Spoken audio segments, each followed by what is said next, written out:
Class में जो हमारा पार्ट 1 था नेशनल एंड इंटरनेशनल ऑर्गेनाइजेशंस का, उसमें हमने क्या डिस्कस किया था about all the organisations in which IMF, ASEAN, BRICS, G20, BIMSTEC, we have all done this. अगर किसी ने भी ये अभी तक क्लास अटेंड नहीं की थी, हमारी अगर क्लास रिमेनिंग रह गई है, तो वो आपका जो है कमल हितेश बजाज एप्टीट्यूड पर जाकर आप इस क्लास को कवर कर सकते हैं। आज हम आगे इसको कंटिन्यू करेंगे, ठीक है? आगे हम इसको कंटिन्यू करने वाले हैं आपका जो इस प्रेजेंटेशन को। This is N part second. किसी ने भी अगर अभी तक नहीं किया है तो वो आपका कल आप मतलब कभी भी जब भी आपको समय मिले तो उसमें आपका YouTube चैनल पर जाकर उस क्लास को कवर कर सकते हैं। तो अभी तक जैसे कि हमने लास्ट क्लास के अंदर आपका जो डिस्कस किया था about international bodies and national bodies, और काफी हद तक हमने डिस्कस कर लिया था। I think we have discussed अभी तक हमने IMF, अभी तक हमने कौन कौन सी जो है डिस्कस किए थे अभी तक? नेशनल तो सारी कर ली। हाँ, नेशनल सारी कर ली थी। वी हैव डिस्कस्ड हमारा जो है IMF भी कर लिया था हमने, ठीक है? और क्या डिस्कस किया था? इंटरनेशनल सार्क भी कर लिया था। नेशनल बॉडीज में हमने अभी तक किया था आपका नीति आयोग, ठीक है? नीति आयोग RBI के बारे में भी कर लिया था। एक सेकेंड, कुछ बच्चे एंटर कर रहे हैं, एक मिनट उनको एंटर करवा। स्पॉटलाइट भी कर दो। हाँ, स्पॉटलाइट भी कर देता है बेटा, 1 सेकेंड।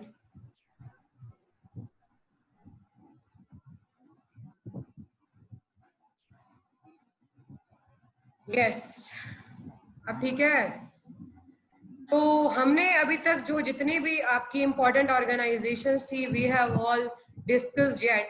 आई थिंक हमें यहाँ तक कोई प्रॉब्लम नहीं होगी।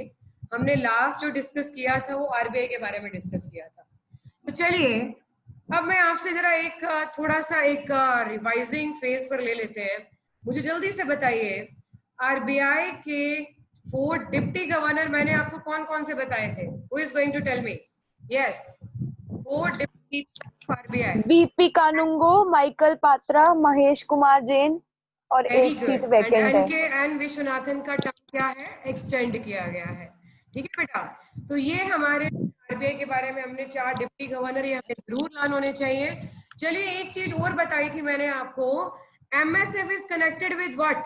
MSF is connected with what? देखते हैं कौन बताता है। MSF का रिलेशन किससे होता है? Who is going to tell me? MSF का रिलेशन किसके साथ होता है? This is connected with the repo rate. याद आया? रेपो रेट बताया था ना मैंने आपको। MSF में कौन किसको लोन देता है? जल्दी से बताइए, जब तक बच्चे एंटर करते हैं तब तक हम थोड़ा सा करते हैं। RBI लोन देता है कमर्शियल बैंक्स को। यस, जो RBI है लोन देता है कमर्शियल बैंक्स को, लेकिन आपका जो है वो कितने परसेंट? NDTL का कितने परसेंट तक दे सकते हैं? 1% तक। किस पे? आपका रेपो रेट पे। अगर उससे ज्यादा लेना हो तो किस पे लेना पड़ेगा? MSF पे। तो चलिए कोई बात नहीं, अब हम हमारी नेक्स्ट ऑर्गेनाइजेशन डिस्कस कर रहे हैं। आई होप कि सभी स्टूडेंट्स हमारे एंटर कर चुके होंगे। ओके बेटा, तो we are moving to the next organisation that is about आपका ये SEBI। अब हम करेंगे बेटा SEBI के बारे में। Screen is visible to all of you? चलिए, अब SEBI के बारे में सबसे पहला क्वेश्चन क्या अराइज होता है बच्चे? ये अराइज होता है सबसे पहले तो बच्चे इसकी फुल फॉर्म क्या होती है बच्चे इसकी? Security and exchange board of India. सबसे पहले तो इसकी फुल फॉर्म जरूर पता होनी चाहिए, क्योंकि 90% बच्चे इसकी एब्रीविएशन में ही कंफ्यूज हो जाते हैं। तो इसकी फुल फॉर्म क्या है बेटा? Security exchange board of India. फिर हमारा नेक्स्ट क्वेश्चन क्या अराइज होता है कि नेक्स्ट क्वेश्चन हमारा ये अराइज होता है कि आपका जो security exchange board of India है वो हमारा कौन सी बॉडी है? देखो हमारी 3 तरह की बॉडी होती है। आपका एक होती है बच्चे कॉन्स्टिट्यूशनल, ठीक है? हमारी कौन सी? Statutory, STATUTORY। और एक होती है हमारी एडवाइजरी। तो इन तीनों में से हमारी SEBI कैसी बॉडी है? जल्दी से बताइए। Who is going to tell me? Advisory. बिल्कुल Statutory. जो है बेटा, देखो 1988 तक, देखो साफ लिखा भी हुआ है 1988 आपका जो ये स्टेट्यूटरी बॉडी थी 1988 में ये एस्टेब्लिश हुई थी। 1992 में इसको स्टेट्यूटरी बॉडी का टाइटल दे दिया गया। अब इसमें डिफरेंस क्या होता है जरा उसको क्लियर कर लेते हैं। Everything anything that is under article, anything that is under article that is an constitutional body, anything that is under an act, जो कि हमारा पार्लियामेंट में एक्ट पास करने के बाद बनवाया गया है, एक्ट पास करने के बाद जो एस्टेब्लिश है उसको हम बोलते हैं स्टैट्यूटरी बॉडी। क्या बोलते हैं बच्चे? Statutory body. तो सेबी हमारी स्टैट्यूटरी बॉडी पहले नहीं थी। यहाँ पर अगर 88 से लेकर 1992 तक बात करें तो सेबी जो है नॉन स्टैट्यूटरी बॉडी था। लेकिन ये आपका जो स्टैट्यूटरी बॉडी कब बना? 1992 में। कब बना? 1992 में। एक तो क्वेश्चन ये भी पूछा जा सकता है कि हमारा सेबी कैसी बॉडी है, की full form security exchange board of India. दूसरी, ये सेबी कैसी बॉडी है? स्टैट्यूटरी बॉडी है, कॉन्स्टिट्यूशनल या एडवाइजरी है? अब जो किसी आर्टिकल या किसी एक्ट के अंडर नहीं आती वो कौन सी बॉडी होती है? एडवाइजरी बॉडी होती है। तो जरा मुझे ये बताइए बच्चे कि एडवाइजरी बॉडी का एग्जाम्पल बता सकते हो आप? Planning commission, NITI Aayog. Yes, very good. लेकिन नीति आयोग कमीशन का नाम क्या कर दिया गया है? NITI Aayog. Very good. Planning commission NITI Aayog करके नीति आयोग कर दिया गया है। कोई मुझे बताएगा नीति आयोग इसका नाम कर दिया गया था?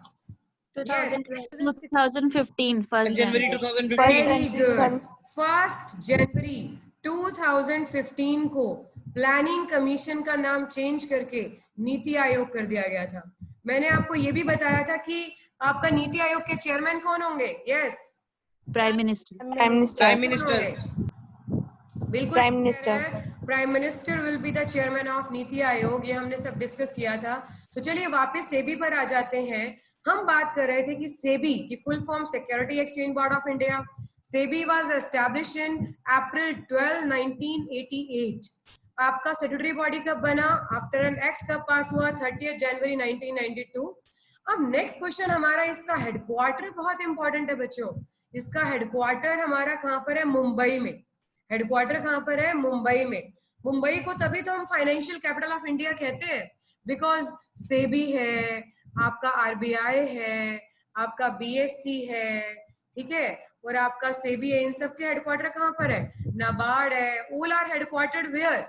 All are headquartered in Mumbai. That's why we call Mumbai as a financial capital of India. The reason behind this. अब हमारा सेबी के बारे में ये तो हम जान ही चुके हैं कि हमारा स्टैट्यूटरी बॉडी है, हेडक्वार्टर कहाँ पर है। इसके चेयरमैन भी जरूर पूछे जा सकते हैं। Who is right now the chairman of SEBI? That is an Ajay Tyagi. Ajay Tyagi is an chairman of SEBI. तो चलिए अब जरा इससे जुड़ी हुई कुछ इंपॉर्टेंट बातें भी डिस्कस कर लेते हैं। अब देखिए सेबी एक स्टैट्यूटरी बॉडी है, तो जल्दी से बताइए मुझे सेबी किसको रेगुलेट करता है? Yes, SEBI stock exchange. Exchange security SEBI is the regulator of what? SEBI is the regulator of stock market. अच्छा, आप जानते हो पहले क्या होता था? एक कमोडिटी मार्केट होती थी और एक स्टॉक मार्केट, ठीक है। जो कमोडिटी मार्केट था उसका रेगुलेटर होता था एफएमसी, फॉरवर्ड मार्केट कमीशन, और स्टॉक मार्केट को रेगुलेटर था सेबी। लेकिन अभी इन दोनों को मर्ज करके ये दोनों को रेगुलेट कौन करता है? सेबी करता है बच्चे। अब अगर क्वेश्चन आ जाए एग्जाम में कि हमारा सेबी किसको रेगुलेट करता है, तो स्टॉक मार्केट को तो करता ही है। Commodity market is also dealt by, commodity market is also regulated by SEBI. This is very important question बच्चे। सेबी किसको आपका जो रेगुलेट करता है? That is an regulator of, किसका रेगुलेटर है? Stock market. Stock market and commodity market. Commodity market की बात कहें तो पहले एफएमसी था, लेकिन अभी कौन है? आपका सेबी ही है। तो अब देखिए, अभी हमारा करंट अफेयर्स के कंसिडरेशन में हमारी एक important thing, what was an important thing, जरा उसको डिस्कस कर लेते हैं बेटा। क्या है इम्पॉर्टेंट थिंग? वो ये है बच्चे कि हमारा अभी the government of India has established international financial service centre authority. पहले तो इसकी फुल फॉर्म पता होनी चाहिए। इसके लिए एक एक्ट पास किया गया है। IFSC की फुल फॉर्म क्या होगी? I से इंटरनेशनल, F से फाइनेंशियल, S से सर्विसेज, सर्विसेज, सेंटर, A से authority. Government Authority. India has आपका जो है notification issued by government of India brings into an effect certain effects of IFSCA act 2019। अब भैया ये है क्या, जरा इसके बारे में बात कर लेते हैं। देखिए अभी तक हम ये सोच रहे थे कि देखो हम जानते हैं कि आरबीआई किसको रेगुलेट करता है, आरबीआई रेगुलेट करता है बैंक्स को, ठीक है। सेबी किसको रेगुलेट करता है, सेबी करता है बच्चे आपका स्टॉक मार्केट को, ठीक है। अब इस तरह से जो हमारा एडा है, एडा समझते हैं ना, इंश्योरेंस रेगुलेटरी डेवलपमेंट अथॉरिटी, ये किसको रेगुलेट करता है, इंश्योरेंस को। इसके रेगुलेटर भी पूछे जा सकते हैं। पीएफआरडीए, पीएफआरडीए किसको रेगुलेट करता है, पेंशन फंड्स को, ठीक है, ये रेगुलेटर है। मैं दोबारा से बता देती हूँ, आरबीआई किसका रेगुलेटर है, बैंक्स का, as we all know. In the last class we had discussed कि RBI is said to be an father of all the banks, ठीक है, बैंकर्स बैंक एंड ऑल, इसको और क्या बोलते हैं, lender of last resort. SEBI किसका रेगुलेटर है, स्टॉक मार्केट का रेगुलेटर है। एडा, एडा की full form insurance regulatory development authority, insurance regulatory development authority. तो ये किसका रेगुलेटर है, इंश्योरेंस, ठीक है, इंश्योरेंस सेक्टर का, ओके। लाइक एन आरबीआई जैसे बैंक का है, सेबी इसका है, तो एडा किसका हो गया, इंश्योरेंस का। उसी तरह से ठीक पीएफआरडीए किसका रेगुलेटर है बच्चे, पेंशन फंड्स का। इसकी फुल फॉर्म क्या होती है बच्चे, पीएफ से पेंशन फंड, और आरडीए क्या हो गया, रेगुलेटरी डेवलपमेंट अथॉरिटी। तो ठीक, अब गवर्नमेंट ऑफ इंडिया ने ये डिसाइड किया कि क्यों ना इन चारों का कॉमन एक ही रेगुलेटर बना दिया जाए, एक कॉमन लेवल पर किया जाए। तो इन्होंने कौन सा एक्ट पास कर दिया, इंटरनेशनल, आपका जो international financial services centre authority. अब इसका हेडक्वार्टर कहाँ पर है, इसका हेडक्वार्टर कहाँ पर है बच्चे, गांधीनगर में। ये बहुत इंपॉर्टेंट है, आईएफएससी का फुल फॉर्म बहुत इंपॉर्टेंट है एंड इसका हेडक्वार्टर बहुत इंपॉर्टेंट है। ये करंट अफेयर से कंसिडरेशन में क्वेश्चन पूछे जा सकते हैं, ठीक है। तो ये बॉडी एक कॉमन बॉडी बना दी। अब इसका फंक्शन क्या था जरा उसको भी देख लेते हैं। The main function of authority is to regulate financial products such as contracts of insurance, deposit, securities of financial institutions. मतलब जो भी उनके काम है उनको एक कॉमन लेवल पर देखना। Authority consist of 9 members. अब ये भी बड़ा इंपॉर्टेंट क्वेश्चन है, कितने मेंबर्स रहेंगे इसमें, 9 मेंबर्स। तो ये भी क्वेश्चन पूछा जा सकता है एग्जाम में कि how many members will be there in the authority. पहले तो इसकी full form international financial services centre authority, और दूसरा क्या, इसका हेडक्वार्टर, हेडक्वार्टर कहाँ पर है, गांधीनगर, गुजरात में। तीसरा क्या पूछ सकते हैं वो आपसे, तीसरा वो आपसे ये पूछ सकते हैं बच्चे कि how many members are there, 9 members that are appointed by the government of India. अब क्या है, मेंबर्स का टर्म कितना रहेगा, नेक्स्ट इंपॉर्टेंट क्वेश्चन, 3 इयर्स। कितना इंपॉर्टेंट टर्म रहेगा, 3 इयर्स। अब इसमें क्या है, मेंबर्स कहाँ से रहेंगे, include chairperson, 2 members from ministry of finance, ministry of finance से 2 मेंबर्स रहेंगे, and 1 each from RBI, SEBI, एडा, PFRDA, and 2 members based on the recommendation of search committee।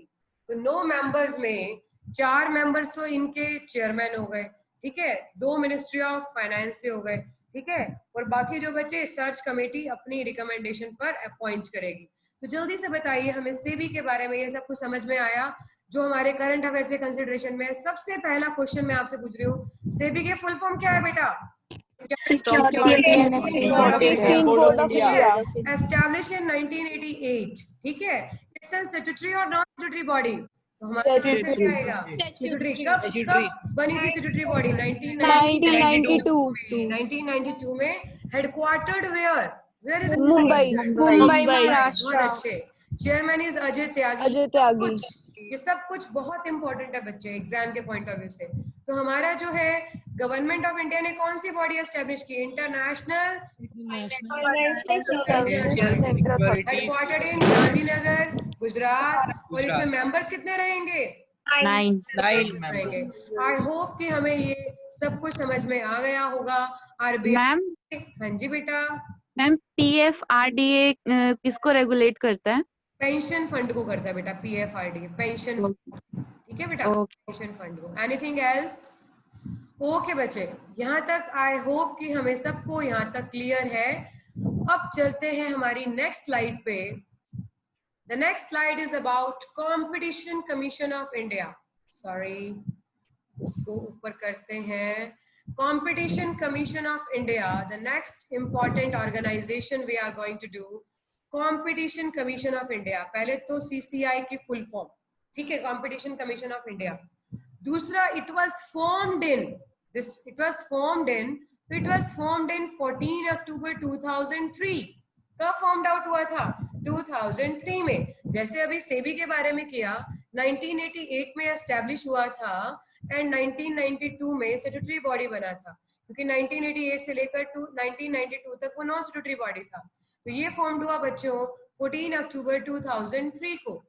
Preceding agency, कहने का मतलब ये है कि कंपटीशन कमीशन ऑफ इंडिया ने किसको रिप्लेस किया है? तो पहले कमीशन हुआ करता था monopolies and restrictive trade practices. वैसे इसका एक्ट भी है, आप जानते हैं, monopolies and restrictive trade policies act 19. Yes, ma'am.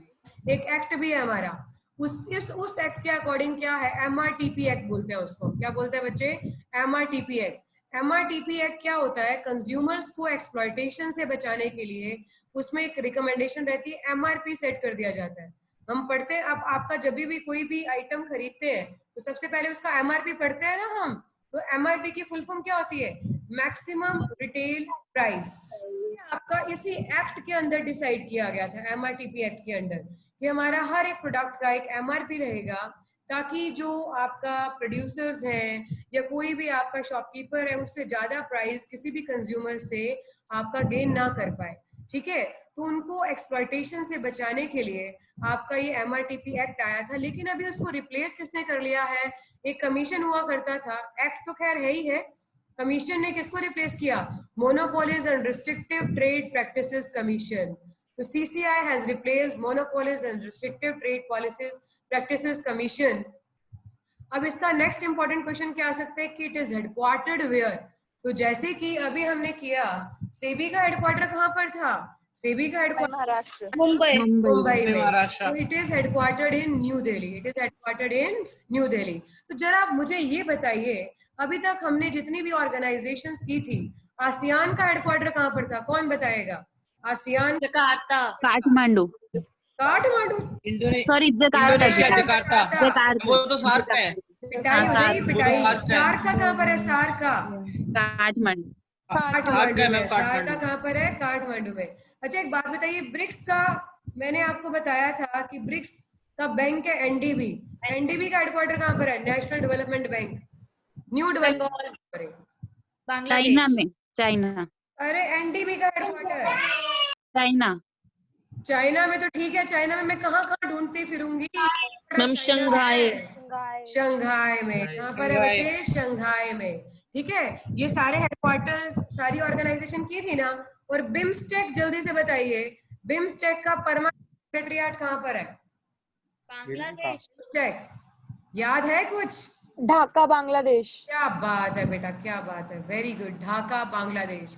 तो इनके सबके हेडक्वार्टर्स तो आपको लर्न हो ही गए होंगे. वैसे तो मैंने हेडक्वार्टर्स की एक मेमोरी टेक्निक से अलग से क्लास भी ली थी आप लोगों की, जिससे आपको सारे हेडक्वार्टर्स मेरे ख्याल से अच्छे से लर्न होंगे. जिन बच्चों ने मेरी हेडक्वार्टर्स की क्लास अटेंड कर रखी है उनको तो आई होप कि याद होगा ही होगा. तो चलिए आगे चलते हैं. तो इसका हेडक्वार्टर कहाँ पर है बेटा? न्यू दिल्ली में है. चेयरमैन है अशोक गुप्ता. चेयरमैन कौन है? अशोक गुप्ता. जैसे अभी आपका सेबी के चेयरमैन हमने कौन से डिस्कस किए थे? अजय त्यागी डिस्कस किए थे ना. ठीक है. अच्छा, इसी तरह से हमारे जो आपका RBI के तो गवर्नर होते हैं. गवर्नर कौन है RBI के? शक्तिकांत दास. मैंने आपको नंबर भी बताया था, नंबर भी पूछा जा सकता है आपसे एग्जाम में. Which number? Shaktikanta Das is an governor of which number? देखते हैं कौन बताता है मुझे.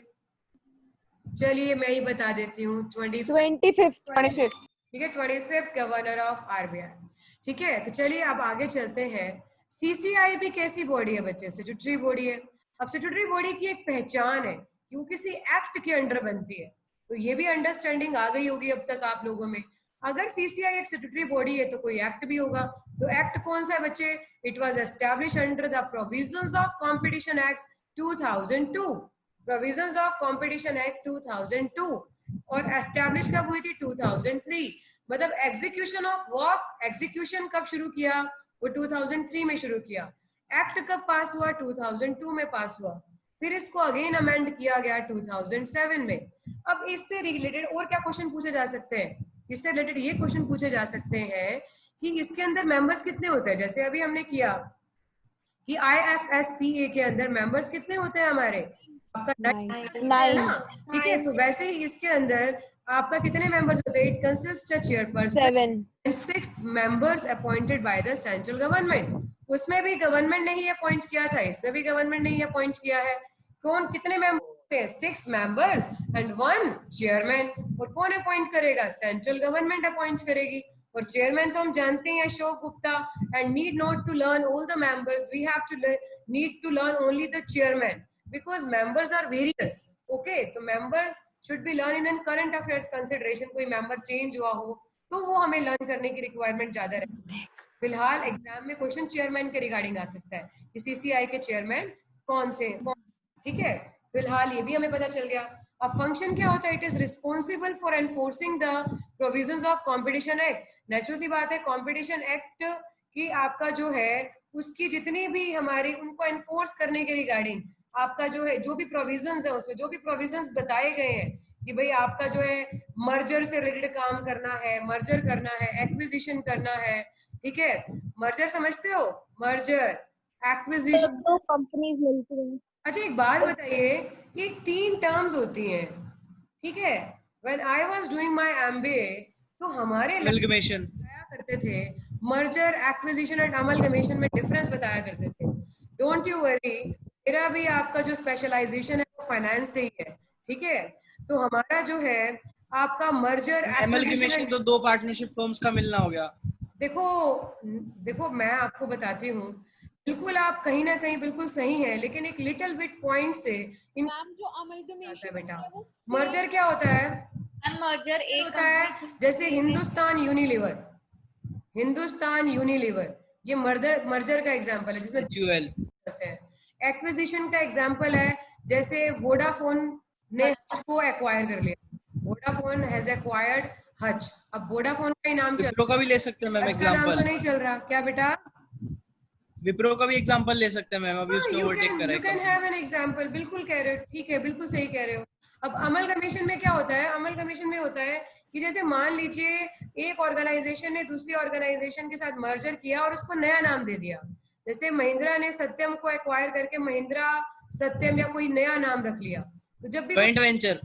नया नाम दिया जाता है आपका तो उसको बोलते हैं अमलगमेशन, ठीक है। तो ये लिटिल बिट डिफरेंस रहते हैं। तो इनसे डील कौन करता है? Competition commission of India. And दूसरा फंक्शन जो इंपॉर्टेंट है, to promote and sustain competition and to protect interest of consumers. ये तो खैर इतना इंपॉर्टेंट नहीं रहेगा। बेसिकली हमें क्या पता होना चाहिए, अभी तक मैंने आपको क्या बताया। सबसे पहली इंपॉर्टेंट थिंग, फॉर्म्ड इन 2003। आपका किसको रिप्लेस किया? MRTP, मतलब MRTP कमीशन को रिप्लेस किया। हेडक्वार्टर कहाँ पर है? न्यू दिल्ली में है। चेयरमैन कौन है? अशोक गुप्ता है। क्या इसका अब इसका एक्ट कब पास हुआ था? 2002 में पास हुआ था। और अमेंड कब हुआ था? 2007। और ये कितने मेंबर्स हैं इसके अंदर? 1 चेयरमैन एंड 6 मेंबर्स। तो ऑलमोस्ट कितने मेंबर हो गए? 7 मेंबर्स हो गए टोटल चेयरमैन को मिलाने के बाद। जैसे वही वाली बात यूपीएससी में भी तो होती है।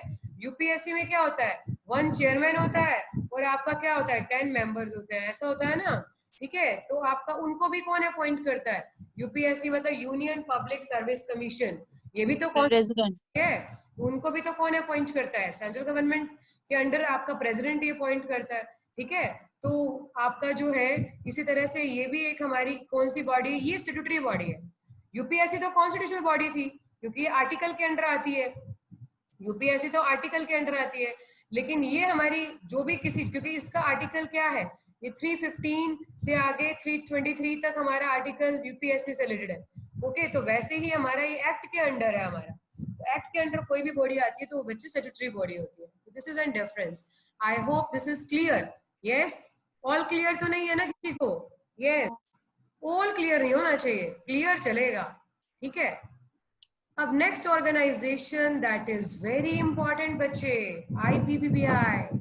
दैट इज, पहले तो बच्चे IPPBI इसको ज्यादा ऐसे जानते हैं हम, ठीक है। तो IBPI की फुल फॉर्म बड़ी इंपॉर्टेंट है। क्या फुल फॉर्म है?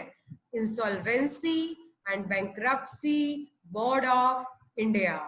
Insolvency and bankruptcy board of India. तो ये हमारी बिल्कुल नई नवेली ऑर्गेनाइजेशन है, क्योंकि सॉरी बेटा, बिकॉज क्योंकि ये हमारी फॉर्म्ड आउट कब हुई थी? 1 अक्टूबर 2016 को। ये बहुत बहुत इंपॉर्टेंट क्वेश्चन है बच्चे, as per banking, as per CS, as per आपका जो है ऑल कॉम्पिटिटिव एग्जाम्स, ये पूछा जा सकता है आपसे। Insolvency and bankruptcy board of India ये एक नई नवेली ऑर्गेनाइजेशन कब एस्टेब्लिश हुई थी? 1 अक्टूबर 2016 को। इसका हेडक्वार्टर भी पूछा जा सकता है आपसे, हेडक्वार्टर्ड वेयर? न्यू दिल्ली।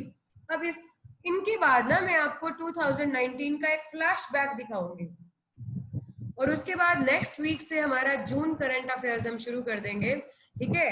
अब मैं फ्लैशबैक में आपको क्या दिखाऊंगी? 2019 की इंपॉर्टेंट इवेंट्स, और जिससे जुड़े हुए क्वेश्चंस आ सकते हैं एग्जाम में, ठीक है। इन ऑर्गेनाइजेशंस को करने के बाद हम करेंगे 2019 का एक फ्लैशबैक, जो 2019 के इंपॉर्टेंट इवेंट्स थे जो कि एग्जाम में पूछे जा सकते हैं बेटा आपसे, उसके बाद हम उस पर बात करेंगे। तो हम बात कर रहे थे बच्चा headquartered where? New Delhi. Chairman कौन है? MS Sahu. MS Sahu is an chairman. ये सब चीजें हमें ध्यान में रखनी है। अब ये क्या है? देखो पहले ना एक ट्रिब्यूनल हो आपका, देखो एक NCLT है, एक डेप्ट रिकवरी ट्रिब्यूनल है। जैसे हमारा कोर्ट होता है, कोर्ट हमारा सारे सिविल आपका जो है क्रिमिनल केसेस से डील करता है, तो वैसे ही हमारे एक फास्ट ट्रैक ट्रिब्यूनल्स बनाए गए हैं। कंपनी लॉ के डिस्प्यूट्स को हैंडल करने के लिए NCLT बनाया गया था, ठीक है। और डेप्ट रिकवरी ट्रिब्यूनल DRT हमारा जो है आपका बनाया गया था, किसके केसेस को हैंडल करने के लिए? जो बैंक से जुड़े हुए डिस्प्यूट है।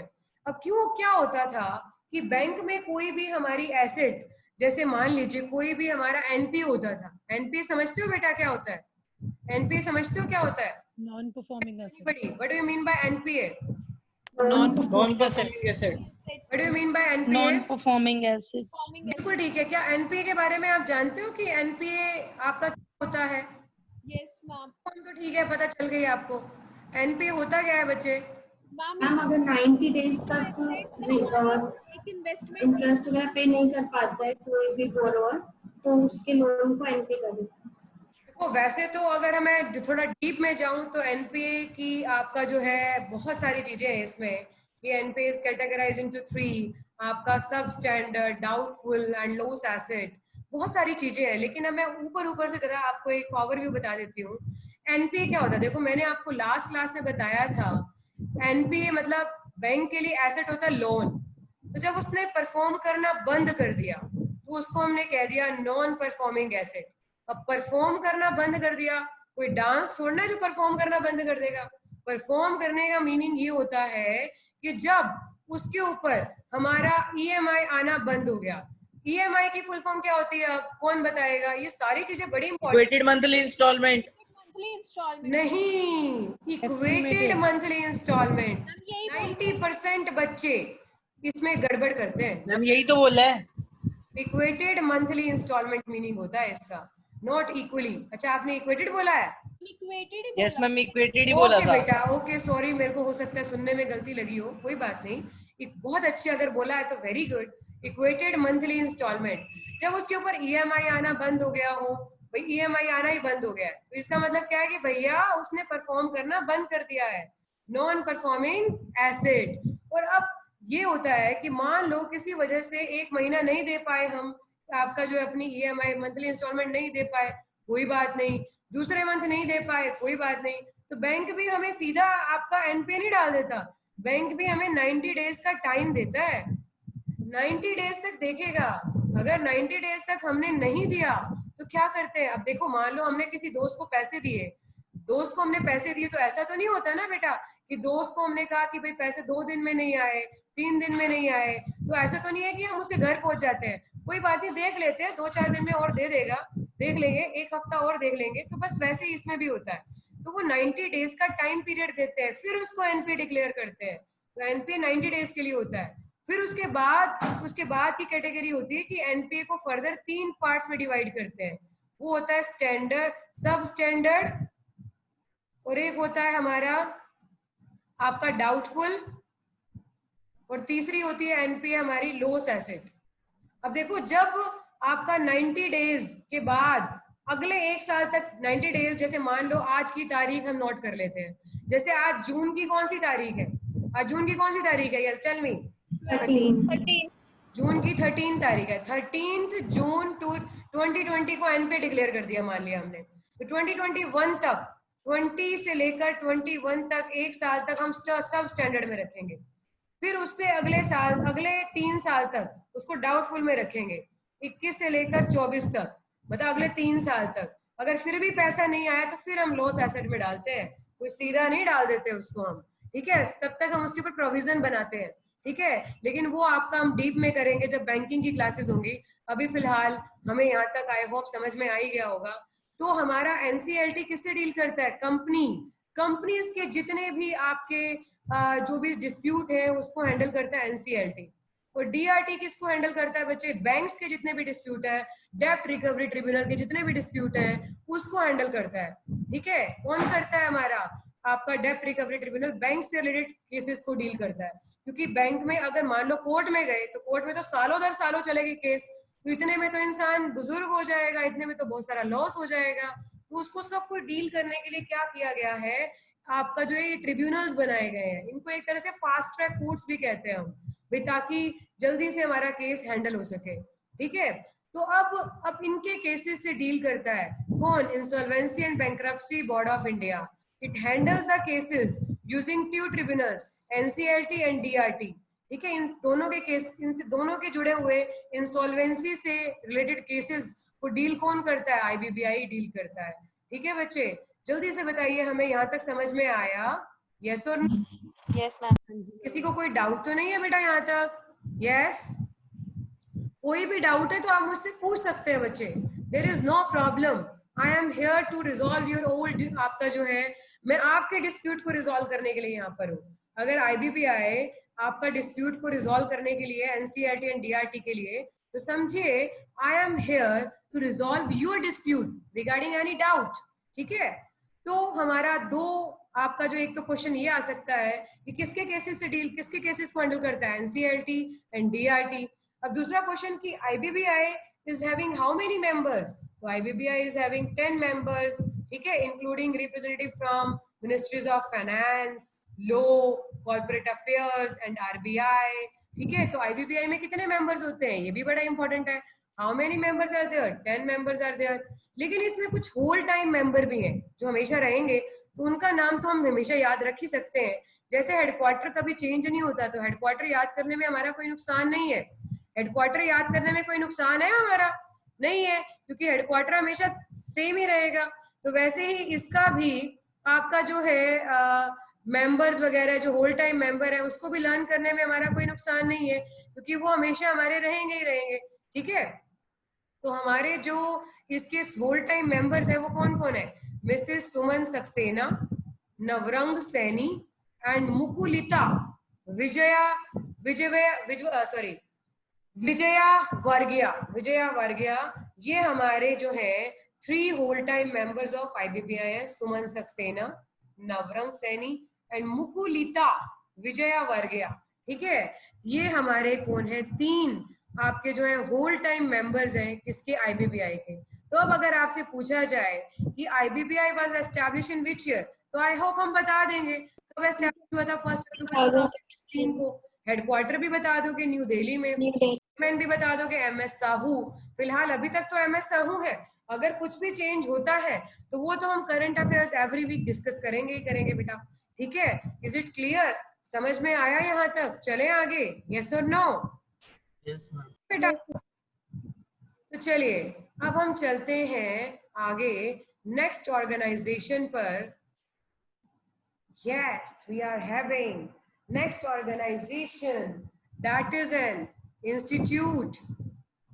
The next organization is Institute of, कितनी है? बस ये लास्ट है बेटा, ऑर्गेनाइजेशन तो लास्ट ही है। अब जो इसके बाद हम करेंगे वो हम करेंगे 2019 के फ्लैशबैक्स बेटा, जो इंपॉर्टेंट थिंग्स है जो एग्जाम में आ सकती है। ठीक है बेटा, क्लियर है? Yes ma'am. जो कि मतलब CS, this is an organisation that regulate company secretaries, that is, इसकी फुल फॉर्म क्या है? The institute of company secretaries of India. Yes, CS वाले बच्चे भी यहाँ पर होंगे, तो फुल फॉर्म तो पता होगी बेटा, यस और no? Yes ma'am. Yes, who is there? कौन कौन आए हुए हैं आज? Good morning ma'am. Good morning, who is there? Morning ma'am. Ma'am Anshul. Anshul, okay बेटा। और कौन है बेटा? वंश। मैम लवलीन। लवलीन। लवलीन, ओके बच्चे। तो यहाँ तक हमें क्लियर है जो भी हमने अभी तक किया? Yes ma'am. बिकॉज इन्होंने Yes, तो ma'am. पहले, कोई डाउट तो नहीं है ना किसी को? No ma'am. ओके बच्चे, ओके। तो हम बात कर रहे थे the institute of company secretaries of India formed in October 4, 1968। तो ये भी पूछा जा सकता है, जो बच्चे खासकर CS के लिए आगे जाना चाह रहे हैं तो इनके बारे में जरूर पता होना चाहिए, बिकॉज दैट इज एन आपका regulatory body. Formation was in October 4, 1968। तो ये भी कैसी बॉडी है बच्चों? स्टैट्यूटरी बॉडी है। अब स्टैट्यूटरी बॉडी की पहचान तो मैंने आपको बताई दी है, that is establish under an act. तो अब इसका एक्ट क्या है? The company secretaries act 1980। The company secretaries act 1980। और इसका हेडक्वार्टर भी बहुत इंपॉर्टेंट है बच्चे, न्यू दिल्ली। तो अब हमें क्या क्या पता चल गया? देखो, अगर आपसे कोई पूछे कि can you tell me the example of statutory body, yes we can tell CCI, ICSI, SEBI, अभी हमारे सामने सामने है। ठीक है, अगर वो आपसे पूछे कॉन्स्टिट्यूशनल बॉडी, तो कॉन्स्टिट्यूशनल बॉडी के एग्जांपल तो बहुत सारे हैं। Election commission, attorney general, auditor general, ये कॉन्स्टिट्यूशन में बताया गया है क्योंकि ये सारे आर्टिकल्स के अंडर आते हैं। ठीक है, UPSC, all are constitutional bodies. तो ये हमारी स्टैट्यूटरी बॉडी है। Under an act of parliament of India, company secretaries act 1980 में एस्टैब्लिश हुआ। हेडक्वार्टर कहाँ पर है? न्यू दिल्ली में। अभी हमने हेडक्वार्टर किया था IBPI का, उसका हेडक्वार्टर भी कहाँ पर था? न्यू दिल्ली। न्यू दिल्ली में था। तो इसके प्रेसिडेंट का नाम जरूर पता होना चाहिए हमें। प्रेसिडेंट कौन है बच्चे? इसके आशीष गर्ग। और CA वाइस प्रेसिडेंट कौन है इसके? नगेंद्र डी राव। देखो, प्रेसिडेंट कौन है? आशीष गर्ग। और नगेंद्र डी राव कौन है इसके? Vice president. अच्छा, एक बात बताइए, मसत्सुगु आसाकावा किसके चेयरमैन है? कौन बताएगा? देखते हैं कौन बताएगा। मसत्सुगु आसाकावा ये किसके सेक्रेटरी जनरल है? कौन बताएगा मुझे? देखते हैं किसकी मेमोरी काम करती है।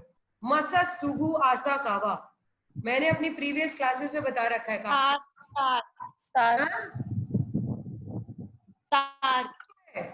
नो मेरा बच्चा, no. He is an president of ADB, Asian Development Bank, Masatsugu Asakawa. ये बहुत ही इंपॉर्टेंट नाम है बच्चों, पूछा जा सकता है। President of ADB right now कौन है? ADB कौन होता है? Asian Development bank. Asian Development bank that is headquartered in Manila. Manila. ठीक है, मनीला में इसका हेडक्वार्टर है।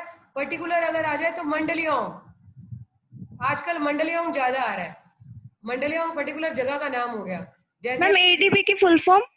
ADB की फुल फॉर्म है बेटा Asian Development bank. Development bank. जैसे वर्ल्ड बैंक होता है ना, वर्ल्ड बैंक इंफ्रास्ट्रक्चर डेवलपमेंट के लिए लोन देता है, वैसे ADB होता है एशियन डेवलपमेंट बैंक। ये आपका इंफ्रास्ट्रक्चर डेवलपमेंट के लिए लोन देता है, जो भी इसकी मेंबर कंट्रीज होती है। और सारी मेंबर कंट्रीज एशिया से ही है इसके अंदर। ठीक है, तो ये बहुत इंपॉर्टेंट ऑर्गेनाइजेशन है और इसके जो प्रेसिडेंट है वो भी हमें जरूर पता होने चाहिए, मसत्सुगु आसाकावा। तो मैं तो आपका चेक कर रही थी, देखते हैं किसकी मेमोरी काम करती है। चलिए अब आगे चलते हैं। प्रेसिडेंट हमारे इसके आशीष गर्ग, नगेंद्र डी राव आपका वाइस प्रेसिडेंट है। तो अभी इन्होंने एक अमेंडमेंट पास किया, तो देखते हैं, जरा देख लेते हैं क्या। The company secretaries regulations amendment regulations 2020 require introduction of CS executive entrance test. पहले फाउंडेशन प्रोग्राम हुआ करता था, लेकिन अभी क्या हो गया? फाउंडेशन प्रोग्राम सीज्ड कर दिया गया। सीज्ड होता है कैंसिल कर दिया गया। ठीक है, अब उसकी जगह पर अब क्या होगा? जैसे हमारा नीट होता है, ठीक है, वैसे ही हमारा अब CS EAT होगा, मतलब CS company secretaries executive entrance test होगा। ये February 3 2020 से किया गया है। पता तो होगा बच्चे CS वालों को, यस और नो? Yes ma'am. ठीक है। अच्छा, ये इसके बाद अब आपका क्वेश्चन क्या आ सकता है? क्वेश्चन ये आ सकता है इस बार कि अभी इसकी 2 डे कॉन्फ्रेंस हुई है, नेशनल कॉन्फ्रेंस और कॉर्पोरेट CS। इसकी थीम याद रखनी है आप लोगों ने, क्योंकि एग्जाम में आ सकती है। Governance beyond compliance, expanding horizons for company secretaries, ये इसकी थीम थी। अभी 2 दिन की कॉन्फ्रेंस हुई थी ऑन कॉर्पोरेट CS। ये भी पूछा जा सकता है कि ये हमारी कॉन्फ्रेंस कहाँ पर हुई थी? मुंबई में हुई थी। ये चीज आपको जरूर लर्न रखनी है, क्योंकि एग्जाम में यही चीजें पूछी जाती हैं कि हमारी ये कॉन्फ्रेंस कहाँ पर हुई थी। तो कॉन्फ्रेंस हुई थी मुंबई में। और ये पूछा जा सकता है कि हमारे जो है इसकी थीम क्या थी, तो गवर्नेंस बियॉन्ड कॉम्प्लायंस। अगर आप ये भी याद रख लेंगे तो भी काम चल जाएगा हमारा, गवर्नेंस बियॉन्ड कॉम्प्लायंस। और आपका जो है कहाँ पर हुई थी? आपकी इनॉग्रेटेड एट मुंबई, महाराष्ट्र। और इसके प्रेसिडेंट और वाइस प्रेसिडेंट का नाम, ये 2 चीजें हमें जरूर पता होनी चाहिए बेटा, जरूर से जरूर पता होनी चाहिए। आई होप कि ये सारी ऑर्गेनाइजेशंस हमें क्लियर हो गई होंगी। यस और नो? यस, यस और नो? Yes ma'am. एवरीवन, तो एक बार फटाफट से एक फ्लैशबैक ले लेते हैं और फिर हम करेंगे 2019 का फ्लैशबैक। और वो हमारा बड़ा ही इंपॉर्टेंट है, क्योंकि उससे रिलेटेड क्वेश्चंस हमारे एग्जाम में आएंगे। ठीक है, एक 2019 का एक फ्लैशबैक ले लेते हैं बेटा, देख लेते हैं एक बार, 1 सेकेंड। अभी तक हमने किया कौन कौन सी ऑर्गेनाइजेशंस, फटाफट से देख लेते हैं। देखो, सबसे पहले हमने किया था IMF, किया था बेटा, क्लियर है? IMF में क्या क्या किया था? आपका एस्टेब्लिश कब हुआ था? 1945 में। हेडक्वार्टर कहाँ पर है? वॉशिंगटन में। ठीक है। और हमारा जो है कितनी मेंबर कंट्रीज हैं? 189। MD कौन है? क्रिस्टेलिना आपका जर्जीवा। और हमारा चीफ इकोनॉमिस्ट कौन है? गीता गोपीनाथ। ठीक है, क्लियर है? उसके बाद नेक्स्ट ऑर्गेनाइजेशन की थी हमने आसियान। ये बैंकॉक डिक्लेरेशन के बाद एस्टेब्लिश हुआ था 1967 में। सेक्रेटरी जनरल कौन है इसके? लिम जॉक होए। ठीक है। और आपका जो कि कहाँ से बिलोंग करते हैं? ब्रुनई से। अभी इसकी समिट जरूर लर्न होनी चाहिए हमारी। आसियान की नेक्स्ट समिट हमारी कहाँ पर होने वाली है? देखो, अभी जो 2019 की समिट हुई थी वो थाईलैंड में हुई थी, और हमारी समिट होने वाली है वो कहाँ होने वाली है? वियतनाम में होने वाली है। कहाँ पर होने वाली है? वियतनाम में। मैंने आपको एक कॉर्डवर्ड भी बताया था, किसको लर्न है वो कॉर्डवर्ड? जल्दी से बताइए इसके मेंबर्स को लर्न करने का। CM BPL TV। क्या बात है बेटा, क्या बात है! CM BPL TV and SIM, ये तरीका बताया था। C हो गया Cambodia, Myanmar, Brunei, Philippines, Laos, Thailand, Vietnam, Singapore, Indonesia, Malaysia. कुछ भी नोट करना रह गया हो तो YouTube चैनल पर क्लास डली हुई है, तो घबराने वाली कोई बात नहीं है। उससे जाकर बड़े रिलैक्सिंग तरीके से। उसके बाद हमारे भेज देंगे बेटा, भेज देंगे, इस आज ही भेजेंगे ना। ठीक है। उसके बाद हमारे पास ब्रिक्स। ब्रिक्स की फुल फॉर्म क्या है? Russia, India, China, south Africa. South Africa. मैंने आपको बताया था साउथ अफ्रीका कब ऐड हुआ था इसके अंदर? जल्दी से बताइए। 2014 11 में, 2011 में बेटा। 2014 में तो बैंक बनाया गया था, NDB, न्यू। ठीक है। साउथ अफ्रीका कब ऐड हुआ था? 2011 में। तो ये अब इसका जो आपका 2019 की समिट कहाँ हुई थी? ब्राजील में। और 12th समिट कहाँ पर होनी है हमारी? रशिया में। कहाँ पर होनी है? रशिया में। यही क्वेश्चंस आते हैं एग्जाम में, बहुत इंपॉर्टेंट क्वेश्चंस है ऑल दीज। ओके बेटा, क्लियर है? नेक्स्ट हमारी ऑर्गेनाइजेशन है सार्क। सार्क का हेडक्वार्टर कहाँ पर है? काठमांडू। कितनी मेंबर स्टेट्स हैं इसके अंदर? 8। इसको करने का मैंने आपको तरीका बताया था। क्या तरीका बताया था मैंने आपको? CIPNB। यस, क्या बताया था? एक मिनट रुको। अरे यार, एक सेकेंड रुको। Sharing, I am sharing your screen again. 1 second बेटा।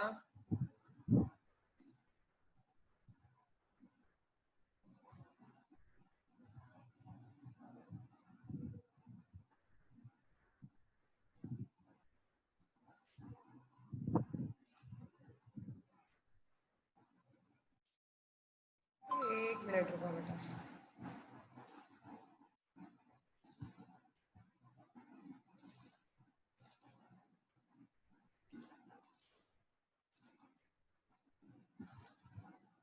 Screen is visible? Yes, ma'am. हाँ? हम फोल्डर्स नजर आ रहे हैं. Folder नजर. Corner नजर आ रहे हैं.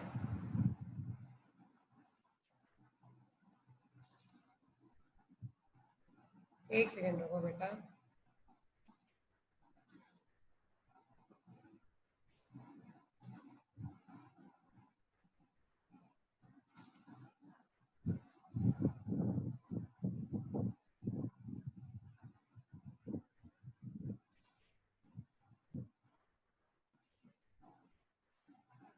Yes, now visible होगा बेटा. Yes, ma'am. Yes, ma'am. ठीक है. Yes ma'am. उस गलती से मेरे से क्लिक हो गया था. चलो कोई बात नहीं. तो हम डिस्कस कर रहे थे बेटा. अभी तक हमने क्या डिस्कस किया सार के बारे में. तो मैंने आपको बताया था 8 मेंबर्स को लर्न करने की टेक्निक मैंने आपको बता रखी है. क्या टेक्निक बता रखी है मैंने आपको लर्न करने की? माँ ने माँ ने कहा BIPN. SBI and PNB. SBI क्या था हमारा? श्रीलंका, श्रीलंका, भूटान, पाकिस्तान, नेपाल एंड बांग्लादेश. SBI माँ कहती है SBI और PNB में सार का क्वेश्चन जरूर आता है. तो M में क्या हो गया? अफगानिस्तान, मालदीव्स और मालदीव्स. अफगानिस्तान. ये सब हमने किया था. तो हमारी 20th सार्क समिट कहाँ होने वाली है? कोलंबो में. ठीक है. और सेक्रेटरी जनरल कौन है? इसाला रुवान विराकू. ठीक है, विराकू. ओके बच्चे.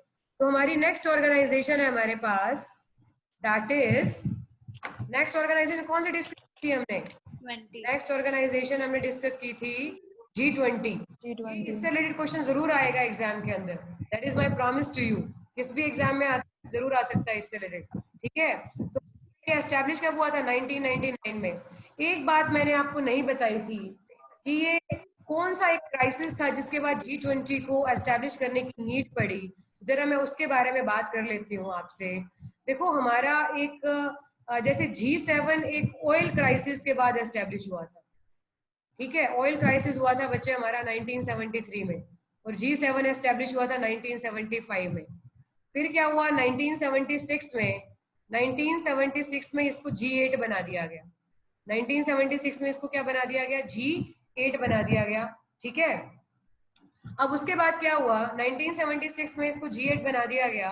फिर 97-8 में हमारा एशियन मतलब आपका जो एशियन लेवल पर आपका जो है फाइनेंशियल क्राइसिस हो गया.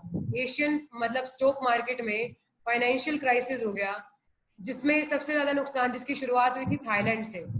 तो फिर नीड हुई हमारे को आपका G20 बनाने की. ठीक है. तो फिर आपका G20 बनाया गया. लेकिन इसकी G20 की जो पहली समिट हुई थी बेटा, G20 की जो पहली समिट हुई थी वो हमारी 2008 में हुई थी. और वो 2008 में किसके बाद हुई थी? 2008 में लेहमान ब्रदर्स एक बहुत बड़ा फाइनेंशियल क्राइसिस था आपका यूरोप के बैंक का. यूरोप के अंदर बैंक में एक बड़ा फाइनेंशियल क्राइसिस था. उसके बाद हमारा G20 पहली समिट हुई थी. तो G7 कौन से क्राइसिस के बाद बना? ऑयल क्राइसिस के बाद बना 19. और आपका जो है जो G20 बना वो आसियान स्टॉक मार्केट के फाइनेंशियल क्राइसिस के बाद बना, जो कि जिसकी शुरुआत थाईलैंड से हुई थी. थाईलैंड के बात की वैल्यू बहुत गिर गई थी. और इसकी जो पहली समिट हुई वो हमारी लेहमान ब्रदर्स आपका जो बहुत बड़ा बैंक इंसॉल्वेंट डिक्लेयर हो गया था. ये एक बहुत बड़ा इन्वेस्टमेंट बैंक था लेहमान ब्रदर्स, जो अब तक की हिस्ट्री का एक बहुत बड़ा क्राइसिस कहा जाता है. उसके बाद G20 समिट. ठीक है बेटा. शुरुआत हमें समझ में आ गया होगा. Is it clear? Ma'am Lehman Brothers कहाँ पे है? लेहमान ब्रदर्स यूरोप में बेटा. यूरोप का एक बहुत बड़ा बैंक है. ओके बच्चे. इन्वेस्टमेंट बैंक है यूरोप के अंदर. तो इसको यूरोप क्राइसिस के नाम से बहुत फेमस लेहमान ब्रदर्स बहुत फेमस क्राइसिस कहा जाता है. ठीक है. अब उसके बाद बहुत सारे जरूरी चेंजेस हमने इंट्रोड्यूस किए थे, जैसे RBI ने बेस रेट इंट्रोड्यूस किया एक्सेट्रा एक्सेट्रा. तो बहुत सारे जरूरी चेंजेस भी इसके बाद इंट्रोड्यूस हुए थे इंडिया में भी. चलिए अब आगे चलते हैं. हमारा जो है इसकी अभी जो हमारी 15 समिट सऊदी अरेबिया में रियाद में, इसकी एक वर्चुअल समिट हो चुकी है. मैंने बताया था ना वर्चुअल समिट हो चुकी है, लेकिन वैसे होनी है नवंबर में. कहाँ पर? सऊदी अरेबिया में रियाद में.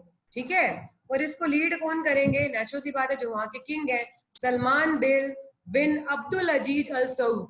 ठीक है. उसको वो लीड करेंगे. ओके बेटा. अब फाउंडेड हुआ था, आपको पता ही है, वैसे फाउंडर तो ग्रुप ऑफ 7 है, अब मैंने अभी आपको स्टोरी सुनाई दी है, तभी हम इसको ग्रुप ऑफ आपका फाउंडर कहते हैं, ग्रुप ऑफ 7। फाउंड आउट हुआ था 26 सितंबर 1999 में, ये तो पता ही है आपको। नेक्स्ट समिट होनी है इटली में और उससे नेक्स्ट समिट होनी है इंडिया में। ये बहुत इंपॉर्टेंट क्वेश्चन है एग्जाम के पॉइंट ऑफ व्यू से, ठीक है। तो अब आगे थोड़ा सा रिवीजन लेते हुए फटाफट आगे बढ़ते हैं, क्योंकि हमने आगे भी करना है। उसके बाद नेक्स्ट है हमारे पास द नेक्स्ट ऑर्गेनाइजेशन। क्या हो गया बेटा, ये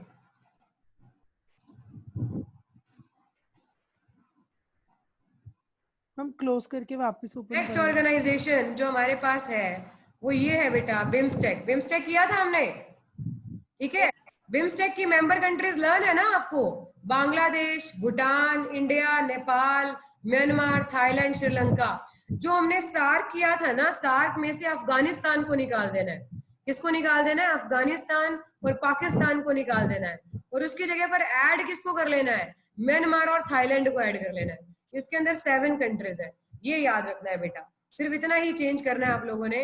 और बिम्स्टेक की जो समिट है 4 साल के गैप के बाद होती है, इसका हेडक्वार्टर कहाँ पर है? ढाका, बांग्लादेश। और नेक्स्ट समिट होनी है हमारी श्रीलंका में। तो ये हमारा आई थिंक रिविजन बहुत अच्छे से हो रहा है। अब हमारी नेशनल बॉडीज में हमने नीति आयोग किया था, ठीक है। नीति आयोग में मैंने क्या करवाया था आपको कि नीति आयोग के चेयरपर्सन कौन होते हैं? पीएम होते हैं। जो हेडक्वार्टर है इसका न्यू दिल्ली में, लाइक एन आपका जो है CCI and like an ICSI. और इसके वाइस चेयरमैन कौन है? राजीव कुमार। और सीईओ कौन है? अमिताभ कांत। ये सब एग्जाम के पॉइंट ऑफ व्यू से बहुत ही इंपॉर्टेंट क्वेश्चन है बेटे, आ सकते हैं एग्जाम के अंदर। ऐसे ही क्वेश्चंस आते हैं कि चेयरमैन कौन है, वाइस चेयरमैन कौन है, एस्टेब्लिश कब हुआ था, इसकी फुल फॉर्म क्या है, यही क्वेश्चन आते हैं। अच्छा, एक चीज मैं शायद आपको बताना भूल गई थी कि नीति आयोग ने ना, जैसे हमारे इनोवेशन जैसे इंडेक्सेस होते हैं, जैसे हमारा एचडीआई इंडेक्स कौन प्रेजेंट करता है? आपका यूएनडीपी, ठीक है। जैसे अब हमारा जो है इस तरह से नीति आयोग ना इनोवेशन इंडेक्स प्रेजेंट करता है। इनोवेशन इंडेक्स कौन प्रेजेंट करता है? नीति आयोग। और आपको पता है इसमें इनोवेशन इंडेक्स में टॉप स्टेट हमारा कौन सा रहा था 2019 में? कर्नाटका। कौन सा रहा था? कर्नाटका। क्लियर है बच्चे? टॉप स्टेट कौन सा रहा था हमारा? कर्नाटका। इनोवेशन इंडेक्स में अब ये भी क्वेश्चन पूछा, innovation index is presented by home? NITI Aayog. और इसमें टॉप स्टेट कौन रहा था? कर्नाटका। मतलब जो आपका टेक्नोलॉजी के पॉइंट ऑफ व्यू से इनोवेशन इंडेक्स में टॉप स्टेट था हमारा कर्नाटका। मैम एक बार इनोवेशन इंडेक्स क्या होता है वो बता दो। इनोवेशन इंडेक्स होता है बेटा जितने भी हमारी इनोवेटिव आइडियाज है, that is regarding digitalisation, that is regarding आपका टेक्नोलॉजी को लेकर, उन सबको इंट्रोड्यूस करने में टॉप स्टेट कौन है? हमारा कर्नाटका। ठीक है बेटा? ओके। ठीक है। अब उसके बाद हमने नेक्स्ट डिस्कस जो की थी ऑर्गेनाइजेशन आरबीआई। तो आरबीआई के बारे में मैंने आपको सब कुछ बताया था कि मॉनेटरी पॉलिसी को रेगुलेट कौन करता है? जल्दी से बताइए, मॉनेटरी पॉलिसी कौन है? आरबीआई। चलो एक चीज और बताई थी मैंने बेटा आपको, मॉनेटरी पॉलिसी को रेगुलेट करने के साथ साथ हमारा जो है आरबीआई, आपका मॉनेटरी पॉलिसी कैसे आती है? बाई मंथली आती है, क्वार्टरली आती है, कैसे आती है बेटा? बाई मंथली आती है बेटा, बाई मंथली आती है। ठीक है। एक चीज मैंने आपको और बताई थी आपका जो है आरबीआई के बारे में, कि आरबीआई की मॉनेटरी पॉलिसी के अंदर कौन कौन सी है आपकी, कौन कौन सी रेट्स आती है? Bank rate, repo rate, reverse repo rate, reverse repo rate, ठीक है, सीआरआर, एसएलआर, सीआरआर, ये मैंने बताई थी। ये सारी हमारी किस में आती है? आपका जो है मॉनेटरी पॉलिसी की रेट्स होती है हमारी। लेकिन एमएसएफ बाद में आया था, ठीक है, 2000 आपका जो है 11 में इंट्रोड्यूस हुआ था। पहले इसमें, अच्छा एक बात बताओ, इसके डिफरेंस को कैसे रिलेट करते हैं? बेसिस पॉइंट्स में करते हैं। किसमें करते हैं बेटा? बेसिस पॉइंट में। मैं कहूँ कि रेपो रेट और रिवर्स रेपो रेट में कितने बेसिस पॉइंट का डिफरेंस है, तो हम कहेंगे 65 बेसिस पॉइंट। क्या कहेंगे हम इसको? 65 बेसिस पॉइंट में डील करते हैं। बताया था ना मैंने आपको, ठीक है। अच्छा एक और बात बताओ, इसके पहले गवर्नर कौन थे आरबीआई के? Who was the first governor of RBI? Smith. ठीक है। वैसे हिल्टन यंग कमीशन की रिकमेंडेशन पर एस्टेब्लिश हुआ था, ये भी क्वेश्चन आ जाता है। हिल्टन यंग कमीशन की रिकमेंडेशन पर इंट्रोड्यूस हुआ था आरबीआई। क्लियर है? हिल्टन यंग कमीशन की। अच्छा, इसका एक्ट कब पास हुआ था देखते हैं कौन बताता है। RBI act was 1934, established in 1949। 35 क्या हो रहा है इसको, ये मार्कर को मेरे, और नेशनलाइज इन 1949। ठीक है, ये 1935 है बेटा, ये थोड़ा सा लिखने में प्रॉब्लम हो गई थी। ठीक है बच्चे, अब उसके बाद हमारी नेक्स्ट ऑर्गेनाइजेशन हमने यंग कमीशन बेटा, हिल्टन यंग कमीशन के रिकमेंडेशन पर आरबीआई आया था बच्चे।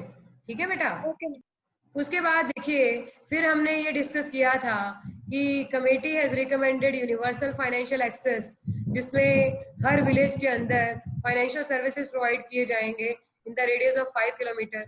और कमेटी ने रिकमेंड किया strengthening of digital financial services, मतलब कैशलेस सोसाइटी बनाना 2022 तक। ये भी बड़ा इंपॉर्टेंट क्वेश्चन है कि आरबीआई ने क्या डिसाइड किया कि कैशलेस सोसाइटी बनाना है किसको, इंडिया को 2022 तक। उसके बाद क्या किया कि हर एडल्ट को रजिस्टर्ड करना पड़ेगा प्रधानमंत्री जन धन योजना के अंडर। ठीक है, और आपका जो भी आपका एनरोल्ड है पेंशन स्कीम और इंश्योरेंस स्कीम में, सब में उसको आपका क्या करेंगे, रजिस्टर करेंगे। मैंने आपको ये भी तो बताया था प्रधानमंत्री जन धन योजना कब इंट्रोड्यूस हुई थी, पता है? प्रधानमंत्री जन धन योजना 2014। वेरी गुड बच्चे, वेरी गुड, 2014। अच्छा एक बात बताओ, प्रधानमंत्री जन धन योजना के अंदर कितने तक का इंश्योरेंस कवर मिलता है हमारे को? 10 लाख। और अच्छा एक बात बताओ कि हमारे को प्रधानमंत्री जन धन योजना के अंदर हमारा जो है एक्सीडेंट कवर कितने तक का मिलता है? 2 lakhs। बिल्कुल ठीक, पहले 1 लाख था, अब 2 लाख। और प्रधानमंत्री जन धन योजना के अंदर हमारे को आपका जो है ओवरड्राफ्ट फैसिलिटी कितने तक की है? 10,000। पहले 5,000 थी, अब 10,000 से 10,000 कर दिया गया है। ये सारे क्वेश्चंस बहुत इंपॉर्टेंट है बच्चे। और एक पब्लिक क्रेडिट रजिस्ट्री कंपलसरी कर दी जाएगी, आरबीआई ने कहा है। कब तक? मार्च 2022 तक। ये आरबीआई से रिलेटेड करंट अफेयर्स थे। पब्लिक क्रेडिट रजिस्ट्री मैंने समझाया था ना, वाईएम दियोस्थली कमेटी के रिकमेंडेशन पर आई थी, वाईएम दियोस्थली कमेटी के रिकमेंडेशन पर। ये भी बड़ा इंपॉर्टेंट क्वेश्चन है। ठीक है, कब इंट्रोड्यूस हुई थी? 2018 में। ओके, मतलब एक कॉमन रजिस्ट्री लेवल होगा जिसमें ताकि जो बोरोवर्स हैं और जो लैंडर है उनके लिए कॉमन जाएगा पब्लिक क्रेडिट रजिस्ट्री के तहत, ताकि एक कॉमन रजिस्ट्री के अंडर भाई एक से ज्यादा लोन ना दिए जा सके। ठीक है, इन सारे फ्रॉड से निपटने के लिए। तो चलिए अब चलते हैं हम अपने फ्लैशबैक पर, क्योंकि आगे तो हमने कर ही लिया था सेबी वगैरह। अब हम चलते हैं अपने फ्लैशबैक पर 2019 की इंपॉर्टेंट हाइलाइट्स। तो फटाफट से करते हैं। पहली इंपॉर्टेंट हाईलाइट है बच्चे, that is 45th G7 summit, also known as Group of Seven, was held in France. Was held in बायर्ट्जी, आपका जो ये जगह का नाम होगा बायर्ट्जी, ठीक है, बायरिट्ज, फ्रांस, 24-26 अगस्त 2019। थीम क्या थी इसकी? कंबैटिंग इनइक्वालिटी एंड इसकी थीम थी कंबैटिंग इनइक्वालिटी। ठीक है, और मेन फोकस किसके ऊपर होगा? Climate and biodiversity. ये बहुत इंपॉर्टेंट है बच्चे। G7 समिट भी पूछी जा सकती है। G20 तो आपको पता ही है, रियाद में 2020 की, पता है ना 2020 की। और 2019 की कहां पर हुई थी? 2020 की तो रियाद में होनी है, 2019 की कहां हुई थी? Japan Osaka. ठीक है, और हमारी G7 समिट कहां पर होनी है हमारी? आपकी कहां पर हुई? 2019 में आपका फ्रांस में। अच्छा एक बात बड़ी इंपॉर्टेंट, G7 के मेंबर्स भी पूछे जा सकते हैं आपसे। तो मैंने आपको एक कोड वर्ड लर्न कराया था, जग की फिकर बताया था ना मैंने आपको, जग की फिकर। अब यहां तक हमारा क्या है? G7 है। ठीक है, क्योंकि रशिया तो इसमें बाद में ऐड हुआ था बेटा 1976 में, पहले तो ये G7 ही था। J से जापान, U से US, G से जर्मनी, F से फ्रांस, I से इटली, C से कनाडा, T से कनाडा, U से यूके, U से यूएसए किया तो यूके कर लो, यूके किया तो यूएसए कर लो। तो ये आपका पहले इसके अंदर 6 मेंबर कंट्रीज थी, फिर कनाडा ने ज्वाइन किया था, सॉरी 76 में कनाडा ने ज्वाइन किया था। और रशिया ने मैं 1998 में किया था, ठीक है। 1976 में कनाडा ने ज्वाइन किया था इसको।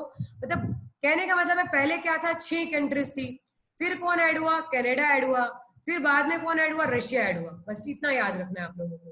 तो ये हमारा रशिया के ऐड होने के बाद ये G8 बन गया। तो हमारी G7 समिट कहाँ पर हुई थी, फ्रांस में, ये आपको याद रखनी है, बहुत इंपॉर्टेंट है।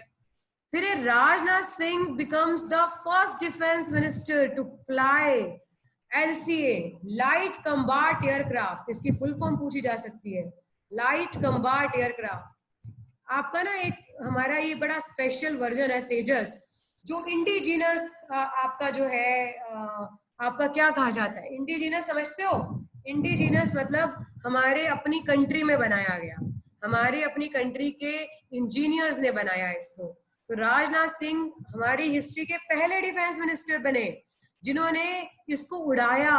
मतलब आपका कुछ मिनट्स के लिए इन्होंने आपका उड़ाया। ये फाइटर प्लेन है हमारा, लाइट कम्बाट एयरक्राफ्ट तेजस। ये पूछा जा सकता है कौन सा प्लेन उड़ाया राजनाथ सिंह जी ने आपका, या ये पूछा जा सकता है कि पहली उड़ान किसने भरी, हमारे डिफेंस मिनिस्टर ने, राजनाथ सिंह ने। या ये भी पूछ सकते हैं कि हमारे किसने भरी, या राजनाथ सिंह ने भरी, वो हमारे कौन से मिनिस्टर हैं, डिफेंस मिनिस्टर हैं। जैसे हमारी पहली प्रेसिडेंट थी विमेन प्रेसिडेंट प्रतिभा देवी सिंह पाटिल, उन्होंने सुखोई प्लेन की उड़ान भरी थी, पता है? सुखोई फाइटर प्लेन की पहली उड़ान भरी थी, बताया था ना मैंने आपको पहले वाली क्लासेस के अंदर। डू यू रिमेम्बर, याद है आपको? यस मैम, किसने की थी सुखोई प्लेन की उड़ान? सुखोई फाइटर प्लेन बेटा, सुखोई फाइटर प्लेन किसने की थी? प्रतिभा देवी सिंह पाटिल। Okay ma'am. प्रतिभा देवी सिंह पाटिल, ठीक है बच्चे, जो हमारी फर्स्ट विमेन आपका प्रेसिडेंट थी। ओके बेटा। अच्छा एक बात बताइए, हमारी पहले विमेन PM कौन है? इंदिरा गांधी। इंदिरा गांधी। पहली विमेन फाइनेंस मिनिस्टर कौन है? इंदिरा गांधी। इंदिरा गांधी। इंदिरा अब गांधी। नेक्स्ट है बच्चे, लास्ट ईयर हमारा मोदी इवेंट हुआ था, पता है ना, सितंबर 2019 में। सितंबर 2019 में मोदी, एक मिनट रुको बेटा, एक सेकंड रुको। आई थिंक मेरे पास ना गलती से दूसरा मार्कर आ गया है, 1 सेकंड।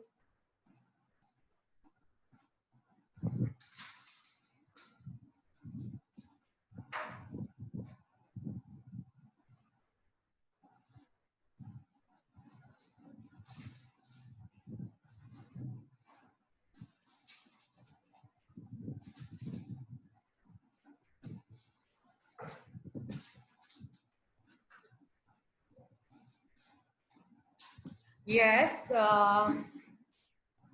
तो हम बात कर रहे थे आपका सितंबर 2019 में मोदी इवेंट हुआ था, ठीक है। तो ये पूछा जा सकता है कि ये इवेंट जो है ये कहाँ पर रखा था। जब मोदी हमारे US गए थे तो ये कहाँ पर हुआ था? पहले तो इसकी प्लेस का नाम याद होना चाहिए, हाउस्टन। वहां पर एक स्टेडियम था, NRG स्टेडियम। ये इवेंट वहां पर रखा गया था। कौन सा स्टेडियम था बच्चे? NRG stadium. NRG स्टेडियम कौन सा स्टेडियम था? NRG stadium. Houston was the place in NRG stadium जो आपका ये इवेंट रखा गया था। ये बहुत इंपॉर्टेंट है। थीम क्या थी? Share dreams bright future. Share dreams bright futures. Modi event के नाम से इस इवेंट को फेमस मानते हैं। किसके नाम से फेमस मानते हैं? मोदी इवेंट के नाम से इस इवेंट को फेमस माना जाता है। तो प्लेस पूछी जा सकती है बेटा आपसे, क्या पूछे, कहाँ पर हुआ था ये इवेंट? हाउस्टन में। स्टेडियम कौन सा था? NRG stadium. यहाँ तक क्लियर है बच्चे? यस और नो? चले आगे। यस और नो? कंफर्मेशन देते रहा करो। Yes ma'am. Yes ma'am. उसके बाद देखिए नेक्स्ट है बेटा हमारे पास रानी रामपाल, जानते तो होंगे, बड़ी फेमस हॉकी प्लेयर है हमारी, women's captain of Indian women's hockey team की कैप्टन रह चुकी है। कह रहे पहली हॉकी प्लेयर है जिनको एक प्रेस्टिजियस अवार्ड मिला है। और कौन सा? मतलब इंटरनेशनल लेवल पर world games athlete of the year.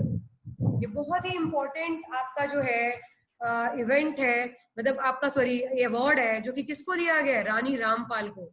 कौन सा इवेंट है बेटा? कौन सा अवार्ड है बेटा? World games athlete of the year. World games athlete of the year. This is very important, very important बेटा, ये हम सबको याद होना चाहिए। World games athlete of the year का अवार्ड मिला रानी रामपाल को, जो कि फेमस हॉकी प्लेयर रह आपकी कौन है, हमारी हॉकी प्लेयर है। ये भी पूछा जा सकता है कि रानी रामपाल को मिला है, किस गेम से बिलोंग करती है, हॉकी से बिलोंग करती है। देन नेक्स्ट हमारा जो है इंपॉर्टेंट हाईलाइट में है विंटर ओलंपिक गेम्स हमारे कहाँ पर होने हैं, चाइना में होने हैं, ठीक है, बीजिंग में होने हैं। कब होने हैं, 2022 में। अब इंपॉर्टेंट इवेंट्स की बात करें तो मैंने आपको बताया था कि हमारे वैसे ओलंपिक्स कहाँ होने हैं, जल्दी से बताओ। वैसे हमारे ओलंपिक्स जो हैं हमारे मैम होगा ये चाइना में? शेड्यूल थे। हाँ जी बेटा, मैम ये होगा चाइना में? देखो अभी तक तो शेड्यूल्ड है, अभी तो आपका होना तो चाहिए, क्योंकि कोविड-19 के चलते सिर्फ आपका समर ओलंपिक कैंसिल किया गया बेटा। समर ओलंपिक हमारा होना था 2020 में जापान टोक्यो में, ठीक है। नहीं मैम फिर भी कंट्री चेंज नहीं करेंगे? नहीं, वो डिपेंड करता है बेटा, ऐसा कुछ नहीं है, जरूरी नहीं है, ठीक है। इसको आपका जो है, दिव्या आपने रेज हैंड किया बेटा, क्या प्रॉब्लम है बच्चे? मैम गलती से हो गया था। क्या बच गलती से हो गया था, कोई बात नहीं। 2020 में जापान टोक्यो में आपका ये शेड्यूल था, अब इसको पोस्टपोन कर दिया गया 2021 में। मैंने तो आपको ये भी बता रखा है 2024 के ओलंपिक्स कहाँ होने हैं, जल्दी से बताओ बताओ बताओ। अरे कमाल है, फ्रांस में, कितनी बार बताया है। 2028 के ओलंपिक्स कहाँ होने हैं? इंडिया। इंडिया में, वियतनाम। यूएसए में। Los Angeles US, US. ठीक है, लॉस एंजलस यूएसए में होना है बेटा। कहाँ होने हैं? लॉस एंजलस यूएसए में होना है, ठीक है बेटा। ओके, तो ये हमारे 2024 के फ्रांस में, 2028 के लॉस एंजलस में। अच्छा एक बात, तो नेक्स्ट फीफा कहाँ होना है 2022 वाला, क्योंकि 2018 वाला तो रशिया में हो चुका इंडिया। इंडिया। है। इंडिया। मैम कतर में। नहीं, की गल है, कतर में, कतर। कतर में। और 2026 का फीफा कहाँ होना है? Ma'am England. कनाडा और वो मैम वो यूएसए तीन कंट्रीज होस्ट मिलके करेंगे। कनाडा, मेक्सिको और यूएस। यूएसए एंड कनाडा, इकट्ठे होस्ट करेंगे। US, Mexico and Canada, US, Mexico and Canada. आज मेरे बैम्बू में बड़ी प्रॉब्लम आ रही है, पता नहीं क्या प्रॉब्लम आ रही है, ठीक है। यूएस, मैक्सिको एंड कनाडा, लेकिन आई थिंक मेरे बोलने से समझ तो आ ही रहा होगा, ठीक है। और हमारा जो है नेक्स्ट कॉमनवेल्थ कहाँ होना है? कॉमनवेल्थ होना है 2022 में, ये होना है बर्मिंघम, इंग्लैंड में, बर्मिंघम इंग्लैंड में, ठीक है। ये सारे इवेंट बहुत इंपॉर्टेंट है बच्चे, ये याद होने चाहिए हमारे को, एग्जाम में पूछे जा सकते हैं। विंटर ओलंपिक्स और summer Olympics held after a gap of 4 years. Winter Olympics हमारे बीजिंग में शेड्यूल्ड है, ओलंपिक्स हमारे 2020 के जापान में होने थे, लेकिन 21 में आपका पोस्टपोन कर दिए गए ये बिकॉज ऑफ कोविड-19 के चलते, ठीक है। एंड 24 के ओलंपिक्स होने हैं फ्रांस में, 28 के लॉस एंजलस। अगर कोई भी चेंज होगा तो वो आगे बता दिया जाएगा आपको। फीफा 2022 में कहाँ होना है? कतर में। और 26 वाला यूएस, मैक्सिको एंड कनाडा तीनों मिलकर होस्ट करेंगे। और हमारा कॉमनवेल्थ 2022 का होना है बच्चे बर्मिंघम इंग्लैंड में, ठीक है। अब नेक्स्ट इंपॉर्टेंट हमारा जो 2019 के फ्लैशबैक में है, पीवी सिंधु, उसरेला, क्या नाम था इनका? उसरेला, इनका पूरा नाम मेरे माइंड से स्किप हो गया। PV Sindhu one gold in 2019 badminton world federation world championship. पहली बार इंडिया से किसी ने हिस्ट्री बनाई है, गोल्ड मेडल जीता है बेटा, वो भी world championship, badminton world championship, ठीक है। तो एक सबसे इंपॉर्टेंट बात ये पूछी जा सकती है आपसे, पीवी सिंधु कहाँ से बिलोंग करती हैं, ये पूछा जा सकता है। क्या खेलती हैं ये? बैडमिंटन, नेचुरल सी बात है। एक तो ये पूछा जा सकता है, दूसरा पूछा जा सकता है ये बिलोंग करती है बेटा तेलंगाना से। कहाँ से बिलोंग करती हैं? तेलंगाना से। फिर है उसके बाद कपिल देव, कपिल देव जो कि हमारे बहुत फेमस क्रिकेटर हैं, to be the first chancellor of Rise sports university. हमारी ना अभी तक एक गुजरात की स्टेट यूनिवर्सिटी अपनी है, स्पोर्ट यूनिवर्सिटी अपनी है, गुजरात ने अपनी एक स्पोर्ट यूनिवर्सिटी बना रखी है, और एक स्पोर्ट यूनिवर्सिटी अपनी बना रखी है तमिलनाडु ने। तीसरा स्टेट है हरियाणा, जिसकी अपनी एक स्टेट आपकी स्पोर्ट यूनिवर्सिटी है। तो कपिल देव ना पहले चांसलर बने हैं उस राइस स्पोर्ट यूनिवर्सिटी के, तो एक बड़ी हिस्टोरिकल बात है, ये भी बहुत इंपॉर्टेंट क्वेश्चन है सोनीपत के अंदर। सोनीपत के अंदर हमारी राइसफोर्ड यूनिवर्सिटी के पहले कौन चांसलर बनाए गए हैं? कपिल देव। अभी तक 3 ही स्टेट के अंदर स्टेट यूनिवर्सिटी बनी है, गुजरात में, एक तमिलनाडु में और तीसरा हो गया हरियाणा। ठीक है बेटा। उसके बाद नेक्स्ट इंपॉर्टेंट फ्लैशबैक है, बड़ा ही इंपॉर्टेंट, वेरी इंपॉर्टेंट, बहुत बार आ सकता है ये एग्जाम में। ये जो भी मैंने आपको बताया ना बेटा, कोई भी क्वेश्चन नहीं है जो इसके अंदर इंपॉर्टेंट ना हो, कोई भी क्वेश्चन नहीं है, ठीक है, जो आपका एग्जाम में ना आने वाला हो। तो Bollywood mega star Amitabh Bachchan honoured with India's highest award in cinema, Dada Saheb Phalke award. अब आप जानते हो दादा साहेब फाल्के अवार्ड, एक तो क्वेश्चन ये आता है किस फील्ड में दिया जाता है? फिल्म के लिए दिया जाता है। दूसरा क्वेश्चन ये आता है दादा साहेब फाल्के, ये फाल्के, दादा साहेब फाल्के एक कौन इंसान थे जिन्होंने हमारे देश की पहली मूवी बनाई थी? आपका जो है हरीश चंद्र, राजा हरीश चंद्र के नाम से पहली मूवी बनाई थी। फर्स्ट मूवी इन्होंने ही बनाई थी, इन्होंने बनाई थी, दादा साहेब फाल्के ने ही फर्स्ट मूवी बनाई थी। इनको दादा साहेब फाल्के के नाम से फेमस कहा जाता है, ठीक है। और ये अवार्ड शुरू हुआ था बच्चा 1969 में, पहला अवार्ड दिया गया था देविका रानी को, ठीक है। ये सारे इंपॉर्टेंट क्वेश्चन आते हैं एग्जाम के अंदर। पहली बात, पहला क्वेश्चन तो क्या आता है बेटा कि दादा साहेब फाल्के अवार्ड किस फील्ड में दिया जाता है? मूवीज की फील्ड में दिया जाता है, फिल्म्स की फील्ड में दिया जाता है। दूसरा क्वेश्चन क्या आ सकता है कि दादा साहेब फाल्के जो कि जिन्होंने एक फेमस आपका जो है पहली मूवी बनाई थी हमारी कंट्री की, राजा आपका जो है हरीश चंद्र के नाम से मूवी पहली बनाई थी, उन्हीं के नाम पर ये अवार्ड दिया जा रहा है। 1969 में इसको शुरू किया गया था, 10 लाख तक इसका प्राइज मनी है और एक शील्ड और सिटेशन वगैरह दिया जाता है। पहला मिला था देविका रानी को। तो बात है कि इस बार किसको दिया गया है? अमिताभ बच्चन को। 2019 में दादा साहेब फाल्के अवार्ड किसको मिला? क्योंकि 20 में जब दिया जाएगा तो तब बात करेंगे, अभी तो एग्जाम में यही आ सकता है जो एग्जाम के पॉइंट ऑफ व्यू से इंपॉर्टेंट है। किसको दिया गया? अमिताभ बच्चन को। बच्चों, अमिताभ बच्चन को कब दिया गया? 2019 में। वैसे भी ये कब हुआ? जब अमिताभ बच्चन ने अपने सिनेमा के अंदर 50 साल पूरे कर लिए थे। तो ये भी पूछा जा सकता है आपसे कि हमारे कितने साल पूरे कर लिए अमिताभ बच्चन ने? आपका 50 साल पूरे कर लिए इंडस्ट्री के अंदर, ठीक है बेटा। उसके बाद देखिए हमारा नेक्स्ट इंपॉर्टेंट, समझ में आ गया होगा आई होप यहाँ तक, क्योंकि ये क्वेश्चन बहुत इंपॉर्टेंट है सारे एग्जाम के पॉइंट ऑफ व्यू से। फिर Abu Dhabi crown prince Sheikh Mohammed bin Zayed Al Nahyan. एक तो ये पूछा जा सकता है कि अबू धाबी के प्रिंस कौन है। चलो एक बात बताओ, मैंने आपको सारी मेमोरी टेक्निक से कैपिटल्स भी लर्न करवा रखी हैं, तो मुझे जल्दी से बताइए कि Abu Dhabi is an capital of what? फटाफट से बताइए बेटा। यूएई, क्या? United Arab Emirates. बहुत अच्छे। यूएई की कैपिटल क्या है? Abu Dhabi. उसके बाद देखिए अबू धाबी के प्रिंस है Sheikh Mohammed bin Zayed Al Nahyan, ठीक है। उन्होंने प्राइम मिनिस्टर नरेंद्र मोदी को ऑर्डर ऑफ जायद अवार्ड से नवाजा था, जो कि आपका यूएई का हाईएस्ट सिविलियन अवार्ड है। जैसे हमारे इंडिया का हाईएस्ट सिविलियन अवार्ड कौन सा है? तो कौन बताएगा बेटा? भारत रत्न। वेरी गुड बेटा, भारत रत्न। आप जानते हो भारत रत्न जो है, भारत रत्न 1954 में एस्टेब्लिश हुआ था, ठीक है। फिर उसके बाद हमारी 3 कैटेगरीज और इंट्रोड्यूस हुई आपका 55 के बाद। कौन कौन सी? पद्म भूषण, पहले आएगा पद्म विभूषण, फिर आएगा पद्म भूषण, फिर पद्म श्री। मतलब सबसे टॉप पर होता है भारत रत्न, उससे नीचे की कैटेगरी का पहली कैटेगरी पद्म विभूषण, फिर पद्म भूषण, फिर पद्म श्री, ठीक है। 1954 से दिया जा रहा है भारत रत्न। और भारत रत्न की एक शर्त भी है, किसी साल के अंदर 3 से ज्यादा लोगों को, not more than 3 persons, not more than 3 persons को ये अवार्ड, जो मतलब ये आपका भारत रत्न नहीं दे सकते।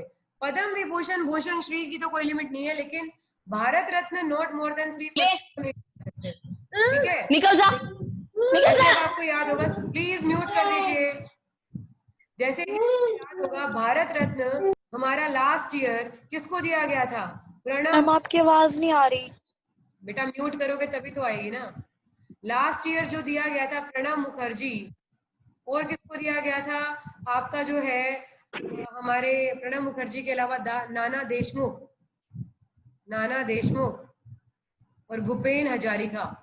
तो लेटेस्ट आपने ये 3 नाम याद रखने हैं। मैंने आपको जैसे कि अभी बताया कि हमारे ये जो भारत रत्न है, भारत रत्न हमारे इंडिया का हाईएस्ट सिविलियन अवार्ड है, 1954 में एस्टेब्लिश हुआ था। अभी तक 48 लोगों को दिया जा चुका है, ठीक है। और पोस्ट ह्यूमसली आफ्टर दैट किसको दिया गया था? राजीव गांधी को। कल वाली क्लास से, पॉलिटी की क्लास में मैंने आपको बताया था ना कि आफ्टर दैट किसको दिया गया था? राजीव गांधी जी को दिया गया था, ठीक है। और हमारा जो है 3 लोगों से ज्यादा कोई अवार्ड नहीं दिया जा सकता। और अभी लास्ट ईयर किसको दिया गया था? प्रणब मुखर्जी, नानाजी देशमुख, भूपेन हजारिका। ये याद रखने हैं बेटा, इनको लास्ट ईयर दिया गया था। अब अगर हमारे मोदी की बात करें तो मोदी को तो हमारे बहुत सारे अवार्ड मिले हैं, पता है आपको? मोदी को जैसे एक तो हमारा ये अवार्ड दिया गया था, आपका कौन सा? आपका मोहम्मद बिन जायद अल नायन ने अवार्ड दिया था, ऑर्डर ऑफ जायद। वैसे ही इनको आपका मालदीव से भी मिला था। तो लिखिए कौन सा आपका जो अवार्ड था, राइट डाउन।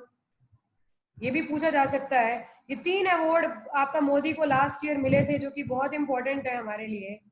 जो एक है हमारा ऑर्डर ऑफ जायद हो गया, दूसरा हो गया global Goyal keeper, global Goyal keeper award. दूसरा मोदी जी को ये अवार्ड दिया गया था। पहला तो हो गया ऑर्डर ऑफ जायद, दूसरा हो गया ग्लोबल गोयल कीपर अवार्ड। ये किसने दिया था पता है? ये किसने दिया था ये award? Global Goyal keeper award, पता है? डू यू नो किसने दिया था ये भी तो पूछा जा सकता है। ये हमारी bill and Melinda Gates foundation है ना, बिल एंड मेलिंडा तो बिल गेट्स की वाइफ है। मेलिंडा गेट्स फाउंडेशन जो सोशल वर्क के लिए देती है, स्वच्छ भारत अभियान जी चलाने के लिए मोदी जी को ग्लोबल गोयल कीपर अवार्ड भी दिया गया था। और तीसरा बड़ा फेमस अवार्ड जो मोदी जी को दिया गया था वो ये दिया गया था आपका, that was an award of, एक हमारा मालदीव्स का अवार्ड था, निशान इजुद्दीन, ये आपका अवार्ड दिया गया था। इसको मोदी जी को। समझ में आई बात? कौन कौन से 3 अवार्ड मिले हैं फटाफट से बताइए। देखो पहला कौन सा हो गया? Order of Zayed. हाँ, ऑर्डर ऑफ जायद। दूसरा कौन सा हो गया? Global Goyal keeper. तीसरा कौन सा हो गया? निशान इजुद्दीन। ये कहाँ का है? ये मालदीव, ठीक है। ये सारी चीजें जो मैं आपको बता रही हूँ all are very important as per exam. फिर है नमस्ते ट्रम्प। अब मोदी जी वहां पर गए तो हमने मोदी जी को बुलाया। जैसे होदी मोदी इवेंट हुआ था, होदी मोदी इवेंट कहाँ हुआ था? होदी मोदी इवेंट ह्यूस्टन में। तो वैसे नमस्ते ट्रम्प इवेंट, अब हमने ट्रम्प का वेलकम किया कहाँ पर? अहमदाबाद में। और मोटेरा स्टेडियम में ये हुआ था। जैसे मोटेरा स्टेडियम था ना, ये मोटेरा स्टेडियम था। कहाँ पर है मोटेरा स्टेडियम? अहमदाबाद में। आपको पता है एक बात, अहमदाबाद में तो ये स्टेडियम है, लेकिन आपकी एक बड़ी important thing I want to tell you कि मोटेरा स्टेडियम हमारे वर्ल्ड का सबसे बड़ा स्टेडियम है। Do you know? It is having more than lakhs of capacity. तो वहां पर ये इवेंट शेड्यूल्ड किया गया था जिसमें हमने ट्रम्प का वेलकम किया और उसके बाद Trump Taj Mahal and then Delhi गए, ठीक है। तो ट्रम्प पहले गुजरात गए थे, अहमदाबाद गए थे, मोटेरा स्टेडियम में उनका वेलकम किया गया था। इसको हम नमस्ते ट्रम्प इवेंट के नाम से फेमस मानते हैं। सुनो, ये तो डर रही है, एक मिनट इधर आवाज आ रही है, उसको बाहर से कहूं। ये आपसे, हाँ बेटा। मैम अब इस स्टेडियम का नेम चेंज हो गया ना? किसका बेटा? ये मोटेरा स्टेडियम का। मोटेरा स्टेडियम का बेटा अभी जो है, जो एग्जाम के पॉइंट ऑफ व्यू से पूछा जा सकता है वो यही पूछा जा सकता है कि ये आपका हेल्ड कहाँ पर हुआ था, ठीक है। प्रोजेक्शन है, अभी देखते हैं बाकी। ओके बेटा, तो मोटेरा स्टेडियम कहाँ पर? अहमदाबाद में। आपका जो है वर्ल्ड बिगेस्ट स्टेडियम है ये, और वहां पर आपका ट्रम्प को इनवाइट किया गया था। जैसे कि एनर्जी स्टेडियम में ह्यूस्टन में किसको आपका इनवाइट किया गया था? मोदी जी को इनवाइट किया गया था। अब हमारी 550th anniversary of Guru Nanak जो लास्ट ईयर हमने मनाई, वो 550वीं एनिवर्सरी बनाई नानक देव जी की, आप जानते ही हो, जो कि हमारे पहले सिख गुरु हैं। अच्छा एक बात बताओगे आप कि इसमें कौन सा कॉरिडोर तैयार किया गया था, ये क्वेश्चन पूछा जा सकता है। तो करतारपुर साहिब, करतारपुर कॉरिडोर।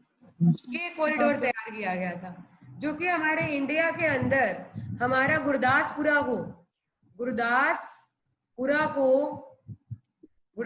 को इससे कनेक्ट करता है। पाकिस्तान के अंदर करतारपुर से कनेक्ट करता है गुरदासपुर को, इंडिया, गुरदासपुर इन इंडिया, उसको कनेक्ट करता है करतारपुर साहिब पाकिस्तान। ठीक है, ये 550 एनिवर्सरी भी मनाई थी, ये भी पूछा जा सकता है आपसे, कौन सा कॉरिडोर किसने इजाजत दी गई। हाँ बेटा, बस अब लास्ट ही है, ये हमारी लास्ट ही आपका जो है, दिस इज अ लास्ट। एक बार प्लीज लास्ट पॉइंट रिपीट कर दो। लास्ट पेज में लास्ट पॉइंट मैंने आपको ये बताया बेटा कि 550th एनिवर्सरी जो गुरु नानक देव जी की थी, उसमें हमारा जो है करतारपुर साहिब कॉरिडोर तैयार किया गया था बेटे, करतारपुर साहिब। ठीक है, करतारपुर कॉरिडोर, ये पूछा जा सकता है आपसे। क्या पूछा जा सकता है, कौन सा कॉरिडोर तैयार किया गया था? मैम वो जिससे वो इंडिया और पाकिस्तान का एरिया डिक्रीज हो गया था मैम।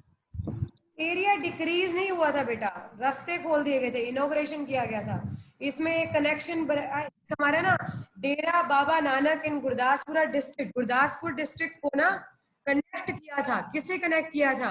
आपका दरबार साहिब से, गुरुद्वारा दरबार साहिब, जो कि कहाँ पर है? करतारपुर में। ये हुआ था बेटा, ठीक है, कनेक्टिविटी दे दी गई थी ताकि हमारे इंडिया से पिलग्रिम्स वहां पर विजिट कर सके।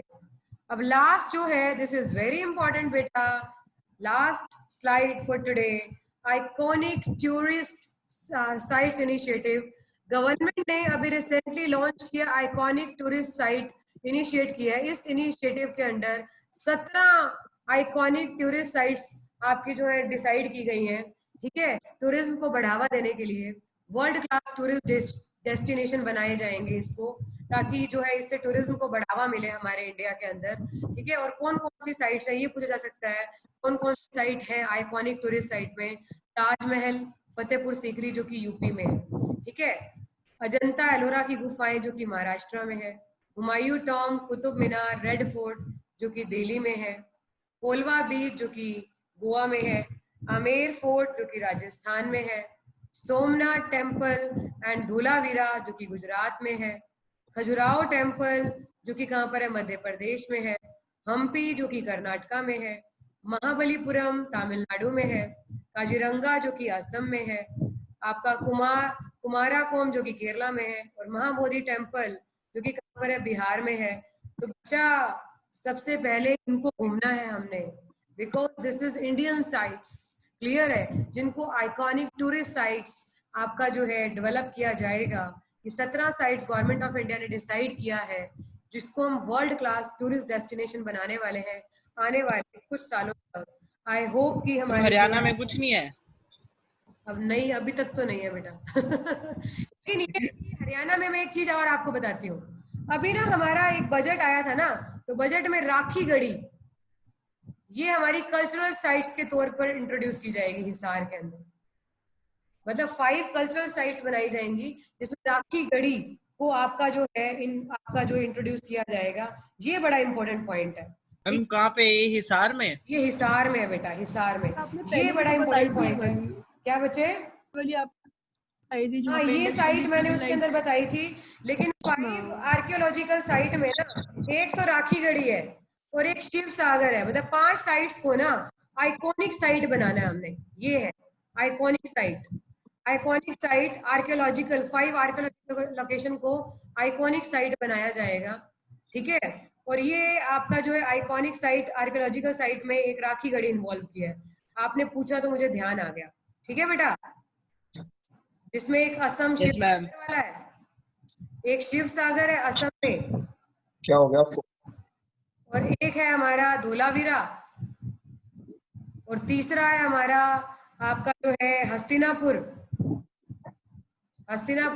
और चौथा है हमारा आदि चन्नल्लुर जो कि तमिलनाडु में। मैम ये अपने 5 क्या बता रहे हो? ये iconic site government of India ने बजट में डिसाइड किया था। निर्मला सीतारमण अपनी अपनी बजट में बताया था कि इन 5 आइकॉनिक साइट्स को आर्कियोलॉजिकल लोकेशंस के तौर पर, आइकॉनिक साइट्स के तौर पर डेवलप किया जाएगा। ठीक है बेटा? मैम ये लास्ट तमिलनाडु में क्या लिखा है आपने? आदि चन्नल्लुर, आदि चन्नल्लुर, CHANALLUR। ठीक है बेटा? Thank you so much ma'am. ADICHANALLUR। तो आई होप कि 2019 का फ्लैशबैक भी आपको क्लियर है, यस और नो? ठीक है? और ये जो यस मैम। आया, all these were very important. और अगले सैटरडे से, क्योंकि आपका 6 डेज तो हमारी नॉर्मल जो क्लासेस चलती हैं, पॉलिटी में पॉलिटी एंड स्टैटिक में स्टैटिक, जो भी बैचेस में क्लासेस चल रही हैं वो चलती रहेंगी हमारी। एंड नेक्स्ट वीक, जो नेक्स्ट सैटरडे होगा हमारा, क्योंकि एवरी सैटरडे को हम करंट अफेयर्स करेंगे, तो अगले सैटरडे को हम करेंगे June current affairs in the format of आपका जो है प्रेजेंटेशन, और that presentation will be send to you. ठीक है? अगर हमारी प्रीवियस कोई भी क्लास मिस हुई हो, तो हमारी जैसे जो हमने लास्ट 2 आवर्स की मैंने क्लास ली थी, अबाउट 2 आवर्स की, तो वो हमारी यूट्यूब चैनल पर है, कमल हितेश विराज एप्टीट्यूड के ऊपर, तो उस पर जाकर आप उसको अटेंड कर सकते हैं। ठीक है? और आज वाली भी है मैम? अगर आज वाली कैसे हो सकती है? अभी तो मैं ले रही हूँ मैम यूट्यूब नहीं, शाम को यूट्यूब पे 1 आवर की है, 2 आवर की। यूट्यूब पर बेटा वही जितने आवर की ली थी मैंने, अबाउट 2 आवर्स हो गया ना, 1 hour and 45 minutes ऐसे ही कुछ के अराउंड है। ठीक है बेटा? मैम आज वाली फिर कभी के लिए अवेलेबल हो सकती है जैसे देखें आज तो? वाली बिल्कुल बिल्कुल डाल देंगे बेटा आज। ठीक है बेटा? आज वाली आज शाम तक आपको मिल जाएगी यूट्यूब।